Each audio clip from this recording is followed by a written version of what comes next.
पिछले एपिसोड में हमने देखा था कि वो डिसाइपल हॉस्टल मास्टर को मार देता है, जिसके बाद वहां पर वांग आता है और उससे कहता है तुम यहाँ से जा सकते हो, मैं इन सारी चीजों को कवर करने में तुम्हारी मदद करूंगा और तुम्हारा इसमें नाम भी नहीं आएगा। ये सुनकर वो डिसाइपल वांग का शुक्रिया करता है और उससे कहता है अगर तुम्हें कभी भी जरूरत पड़ी तो मेरी जान हाजिर है तुम्हारे लिए। और इतना कहने के बाद वो वहां से चला जाता है। अब वांग उस हॉस्टल मास्टर के बॉडी को ठिकाने लगाने की कोशिश कर रहा होता है, लेकिन उसकी ग्रेविटी पावर एक्टिवेट ही नहीं हो रही थी। ये देखकर वो एकदम घबरा जाता है कि आखिर अचानक से ये क्या हो गया।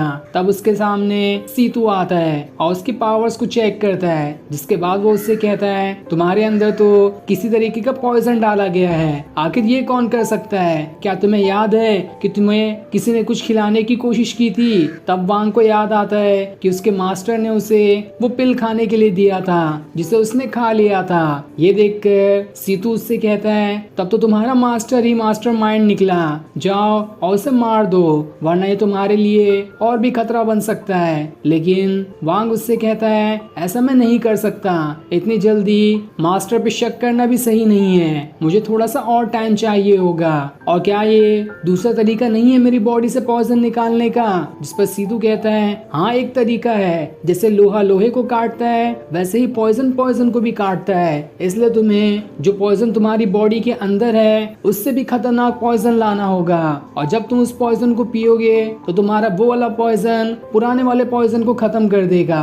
तब इस चीज के लिए वांग मान जाता है। अब सेक्ट के सारे डिसाइपल बैटल अरीना के पास आकर जमा हो रहे होते हैं, क्योंकि अभी जुआनदाओ सेट के डिसाइपल यहाँ पर आने वाले हैं और कुछ दिनों बाद यहाँ पर उन दोनों सेट के डिसाइपल्स का आपस में मार्शल आर्ट कंपटीशन होगा। जिसके बाद वहाँ पर जुआनदाओ सेट के डिसाइपल आते हैं, जो सभी एक बहुत ही बड़े और खतरनाक सेंटीपेड पे खड़े होकर आ रहे थे। ये देखकर बाकी सारे डिसाइपल एकदम हैरान रह जाते हैं कि ये तो बहुत ही ज्यादा पावरफुल सेंटीपेड है। ऐसा कहा जाता है कि उसकी उम्र 300 साल है। अगर कोई इसके सामने से भी गुजर जाए तो उसका बॉडी ऑरा इतना पॉइजनस है कि कोई भी उसके ऑरा से ही मारा जा सकता है। और उस सेंटीपेड पे सारे के सारे जुआनदाओ सेट के डिसाइपल खड़े होते हैं। अब सारे डिसाइपल उस सेंटीपेड से बाहर निकल कर आते हैं और उन्हें में मई नाम की एक लड़की भी होती है, जो कि जुआनदाओ सेट की एलाइट डिसाइपल है, जिसकी पोस्ट काफी ज्यादा ऊंची है। तब उसकी सुंदरता देखकर हांगयू सेट के सारे डिसाइपल एकदम दीवाने हो जाते हैं। उनकी तो मई के ऊपर से नजर ही नहीं हट रही थी। वो सभी अपना अलग अलग सपना देखने लगते हैं, लेकिन तब हांगयू सेट के एल्डर उन सभी को वहां से दूर कर देते हैं। तब मई सभी को अपनी पावर्स के बारे में बताती है कि उसके पास कितनी ज्यादा पावर्स है और उसने किन पावर्स के साथ ही जन्म लिया था। तब एक दूसरे एल्डर जो कि हांगयू सेट से हैं, वो कहते हैं इस तरह की अदाओं वाली टेक्निक तुमने कहाँ से सीखी, जो हमारे सेट के सारे डिसाइपल तो तुम्हारे ही दीवाने हो गए। जिस पर जुआनदाओ सेट के दूसरे मास्टर कहते हैं हम सब के पास इतनी ही ज्यादा टेक्निक है, हम सब में अलग अलग तरह की पावर्स भी मौजूद है। तब वहाँ पर हांगयू सेट के एल्डर आते हैं, जो जुआनदाओ सेट के सारे एल्डर और डिसाइपल से कहते हैं कुछ दिनों बाद हमारा मार्शल आर्ट कंपटीशन शुरू होने वाला है और आप अभी काफी दूर से आए हैं, इसलिए क्यों ना सेट के अंदर चलकर आराम कर लो। इसलिए जुआनदाओ सेट के सारे डिसाइपल वहाँ से सेट के अंदर चले जाते हैं। लेकिन तब एल्डर एक डिसाइपल को ये जिम्मेदारी देते हुए जाते हैं कि तुम्हें जितने भी डिसाइपल यहाँ पे मौजूद हैं जो कि जुआनदाओ सेट से हैं, उनकी देखभाल करनी है, साथ ही उनके ये सेंटीपेड की भी देखभाल करनी होगी ताकि इसे कोई परेशानी ना हो। ये देखकर तो सारे डिसाइपल घबरा जाते हैं कि आखिर इस सेंटीपेड की कौन देखभाल करेगा, ये तो बहुत ज्यादा भयानक है। तब वो डिसाइपल अपनी जिम्मेदारी वांग को दे देता है और उससे कहता है जाओ और इसकी देखभाल करो, इसे अच्छे से खाना पीना भी खिला देना। इसलिए वांग उस सेंटीपेड को वहां से जंगल में लेकर आता है और यहाँ उसके पास एक बहुत ही बढ़िया प्लान होता है, क्योंकि ये सेंटीपेड बहुत ज्यादा पॉइजनस है और अगर इसके पॉइजन को वो पी जाए तो उसके अंदर वाला जो पॉइजन है वो बिल्कुल खत्म हो जाएगा और उसकी सारी पावर्स दोबारा से बाहर निकल कर आ जाएगी। इसलिए वो सबसे पहले वहां पर एक डियर को लेकर आता है, जिसके अंदर उसने बेहोश होने वाली दवा मिला दी थी। वो सेंटीपेड जैसे उस डियर को खाता है उसे चक्कर आने लगते हैं और वो वहीं पर बेहोश हो जाता है। जिसके बाद वांग उसके अंदर से उसका थोड़ा सा पॉइजन निकाल लेता है, लेकिन वो सेंटीपेड दोबारा से होश में आ जाता है और आते साथ ही अब वांग के पीछे पड़ जाता है। इसलिए वांग उससे बचकर वहां से भागना शुरू कर देता है और थोड़ी दूर आने के बाद वो वहां से उसी पर्ल वाली मिस्टीरियस दुनिया के अंदर पहुंच जाता है जहाँ पर सीतू भी होता है। और वहां आने के बाद वांग उस पॉइजन को पी जाता है जो उसने उस सेंटीपेड के अंदर से निकाला था, और उस पॉइजन को पीने के बाद वो वहां पर अपना कल्टीवेशन करना शुरू कर देता है ताकि उसके अंदर जो पॉइजन का असर है वो धीरे धीरे करके खत्म होने लगे। एक बार वो खत्म हो गया तो वो वापस से अपनी ग्रेविटी पावर्स का इस्तेमाल कर पाएगा और बाकी सारी पावर्स को भी कल्टीवेट करके बढ़ाते जाएगा। तब उसके कल्टीवेशन करते हुए सारी जगह बिल्कुल हिलने लगती है और वांग की पूरी बॉडी से काफी ज्यादा ऑरा बाहर निकल कर आ रहा था। ये देखकर सीतू उससे कहता है, मुझे नहीं लगता कि तुम इस दर्द को बर्दाश्त कर पाओगे, और अगर तुम मर गए तो मुझे वापस से हजारों सालों के लिए अकेले यहाँ पर रहना होगा, क्योंकि वो पल जल्दी किसी इंसान को नहीं चुनता है अपने वर्ल्ड में लाने के लिए। लेकिन वांग तो पूरी हिम्मत जुटाए हुए था, वो काफी ज्यादा मेहनत करते हुए अपना कल्टीवेशन कर रहा होता है, और जहाँ इस बार का इसका कल्टीवेशन बहुत ज्यादा पावरफुल भी दिखाई दे रहा था, जिस वजह से वो अपनी बॉडी के अंदर से पॉइजन को खत्म कर लेता है। और यहाँ पर उसकी खाली पॉइजन ही नहीं खत्म हुई थी, बल्कि उसके पास 14 लेयर वाला बॉडी ऑरा भी आ गया होता है। ये देखकर तो सीतू भी हैरान था कि आखिर इसने इतनी जल्दी 14 लेयर के बॉडी ऑरा को कैसे कल्टीवेट कर लिया, ये तो कोई मामूली बात नहीं है। अब वांग वहां से अपने सेट के अंदर आ रहा होता है, लेकिन तब जुआन दाओ के कुछ डिसाइपल उसे घेर लेते हैं और उससे कहते हैं, तुम्हें ही जिम्मेदारी मिली थी ना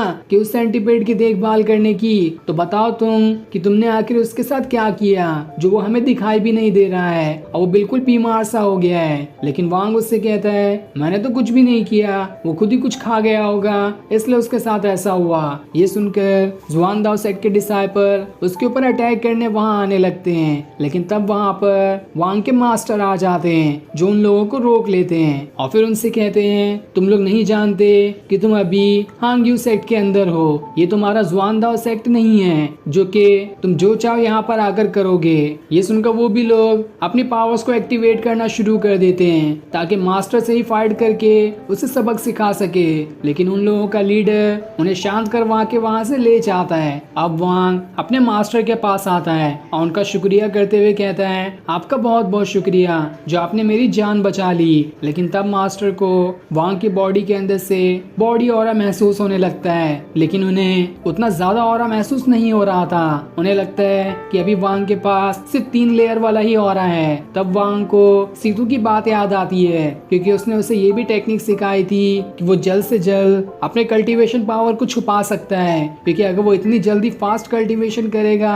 तो किसी को भी उसके ऊपर शक हो सकता है। इसलिए उसने अपनी कल्टीवेशन पावर को छुपाने वाली टेक्निक भी वांग को सिखाई होती है। इसी वजह से मास्टर ये नहीं पता कर पाया कि वांग का जो बॉडी ऑरा है वो 14 लेयर वाला है, लेकिन वो मास्टर तो बहुत जासूस होता है। वो ये सोच रहा होता है कि चाहे कुछ भी हो जाए, ये वांग इतनी आसानी से जो पॉइजन से बच गया है, इसके पास जरूर कोई ना कोई ट्रेजर होगा जो कि मैं कैसे भी करके इससे लेकर ही रहूंगा। अब अगला दिन मार्शल आर्ट कंपटीशन का होता है, जहां सारे डिसाइपल और मास्टर आकर जमा हो गए होते हैं, क्योंकि अभी मार्शल आर्ट कंपटीशन शुरू होने वाला है जो कि जुआन दाओ और हांगयू सेक्ट में होगा।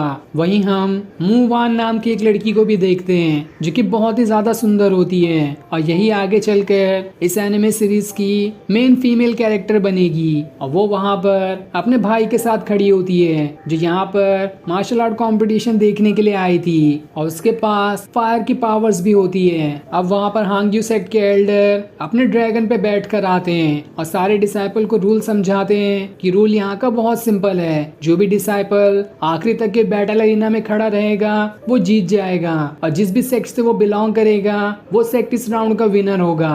तब हांगयू सेक्ट से एक डिसाइपल आता है और उससे लड़ने के लिए जुआन दाओ सेक्ट से पेंग नाम का एक डिसाइपल भी आता है जो कि बहुत ज्यादा पावरफुल है, और वो आते साथ ही हांगयू सेक्ट के डिसाइपल के ऊपर अटैक करना शुरू कर देता है। वो अपने स्पिरिट बर्ड का भी इस्तेमाल करता, लेकिन कोई फायदा नहीं होता।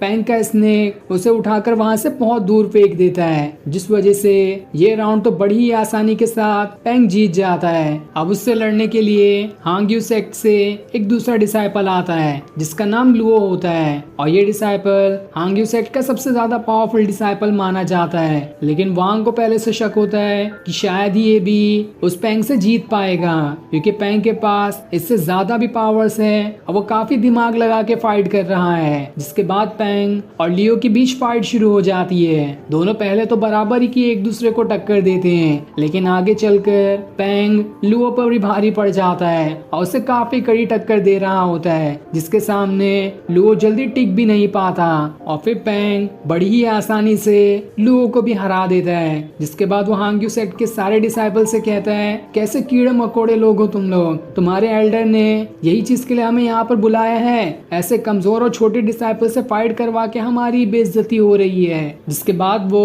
अपने डुप्लीकेट स्वॉर्ड बनाते हुए सारे लोगों के ऊपर अटैक करना शुरू कर देता है जो सभी हांग्यू सेक्ट से थे, और एक स्वॉर्ड तो वांग के फादर और उसके मदर के पास भी जाने वाली होती है, लेकिन तभी वहां पर वांग आके उन्हें बचाने वाला होता है। और फिर ये सीन दिखाते ही ये एपिसोड यहीं पर एंड हो जाता है। Thanks for watching.